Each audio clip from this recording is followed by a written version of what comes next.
Sylvain Duval, bonjour. Bonjour. Un grand merci d'avoir accepté l'invitation de la Fringale Culturelle. C'est un grand plaisir de vous rencontrer. Plaisir est partagé. Alors c'est la toute première fois, vous publiez aux éditions Le Cherche-Midi le guide des aliments contre les idées reçues. D'ailleurs c'est sorti il y a un petit moment. Fin janvier. Fin janvier, et on n'en parle que maintenant parce qu'il y a tellement de livres et puis que nous on a quand même été intéressés par l'ouvrage, donc on s'est dit que de toute façon quand on aime il n'est jamais trop tard pour en parler. Je suis d'accord. Donc voilà, le guide des aliments contre les idées reçues. Comment est née chez vous l'envie de faire ce livre, cet ouvrage ? En fait, ça a été une sorte de rencontre avec Thierry Soucard, donc quand j'avais travaillé pour un journaliste lors de mon BTS diététique. Et j'avais vu dans les livres qu'éditait Thierry des choses qui ne me paraissaient pas conformes à ce que j'apprenais. Donc une sorte on appelle ça une dissonance cognitive. Donc j'ai regardé des choses et je me dis, moi sur le cholestérol, c'est pas ce qu'on m'a dit, quoi.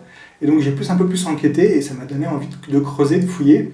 Donc j'ai pas eu mon BTS, mais par contre j'ai eu cette enquête pendant plusieurs années qui a mené à cet ouvrage. En fin de compte, vous êtes mis à faire le livre que vous vouliez faire. C'est ça. Lire. C'est ça. J'ai lu, je me suis informé, je suis pas resté aux choses qu'on voulait m'apprendre de fort, entre guillemets, ou que je devais apprendre en tout cas. Et j'ai enquêté. J'ai lu comme je lis l'anglais, j'ai lu les études, j'ai lu les rapports de l'ANSES. L'ANSES, c'est notre agence de sécurité alimentaire qui produit de nombreux rapports dont les journalistes ne parlent jamais et que le public ne connaît pas. Alors que c'est vraiment une bonne agence qui analyse beaucoup de choses. Et donc je me suis servi de toute cette masse d'informations pour produire un ouvrage que je voulais vraiment très accessible, mais par contre que je voulais juste au niveau scientifique. Alors justement, selon vous, pourquoi on n'en parle pas tant que ça ? Est-ce qu'il y aura un tabou ? Est-ce que c'est intéressant de retenir certaines idées reçues ? Pas forcément un tabou, mais comme c'est une agence française, c'est une agence institutionnelle, elle n'a pas les moyens des grands groupes de l'industrie agroalimentaire pour s'afficher, il n'y a quasiment aucune publicité quand un rapport sort. Par exemple, là, en 2015, janvier 2015, il y a un rapport qui est sorti sur les édulcorants. D'accord. Personne n'en a entendu parler. Moi, évidemment, j'ai repéré un ou deux entrefilés dans un journal, mais voilà, c'est vraiment très minime. Alors, le dictionnaire des aliments, c'est ce que vous proposez, comment vous l'avez travaillé ?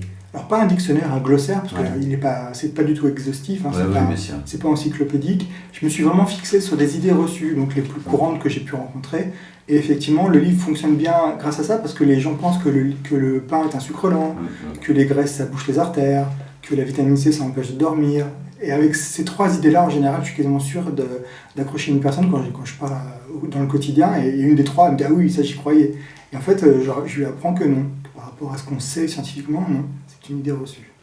L'alimentation est au cœur de notre vie, ça fait partie du mieux-être, du bien-être.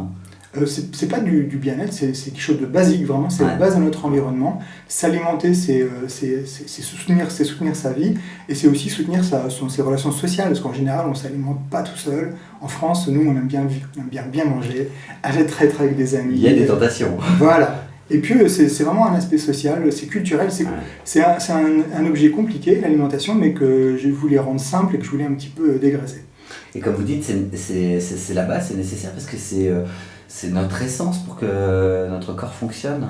Pour que notre corps fonctionne, pour que notre cerveau aille bien, et puis aussi pour qu'on soit bien dans la société, puisque en France, vraiment, manger, c'est partager un repas avec des gens. Je vois la couverture et je trouve ça bien. 100% indépendant, vous y tenez ? Ah, ça c'est même primordial, parce que des livres comme le mien, il en existe beaucoup. J'en ai vu d'autres, écrits par des grands professionnels de la nutrition, qui ont des diplômes à ne plus savoir quoi faire, et qui ont travaillé un peu partout. Et justement, en ayant travaillé un peu partout, ils ont aussi travaillé avec, par exemple, l'industrie agroalimentaire. Et donc, dans certains livres, j'ai repéré ce que j'appelle des biais. C'est-à-dire que le livre est globalement exact, la personne ne va pas mentir à chacune des pages, ce serait stupide. Donc les informations qu'elle délivre, dès que c'est une information qui a attrait aux aliments, sont exactes. Et dès que c'est une information qui touche à l'industrie avec laquelle elle a travaillé, là, soudain, on découvre que l'information n'est plus exacte. Ou alors elle cite une étude qui va dans le sens qu'elle voulait montrer. C'est orienté. C'est orienté. Et je ne suis pas certain que la personne le sache vraiment. Je ne pense pas que la personne qui a écrit le livre, que j'ai en tête, là, se dise « je défends Nestlé à chacune de mes pages ». Et pourtant, c'est le cas. Et moi, je l'ai analysé, et quand j'ai annoté le livre, je l'ai noté. J'ai vu que là, elle a cité telle étude qui était financée par les industriels, alors qu'elle aurait pu citer telle autre qui aurait dit l'inverse. Donc elle a choisi l'étude qui l'arrangeait.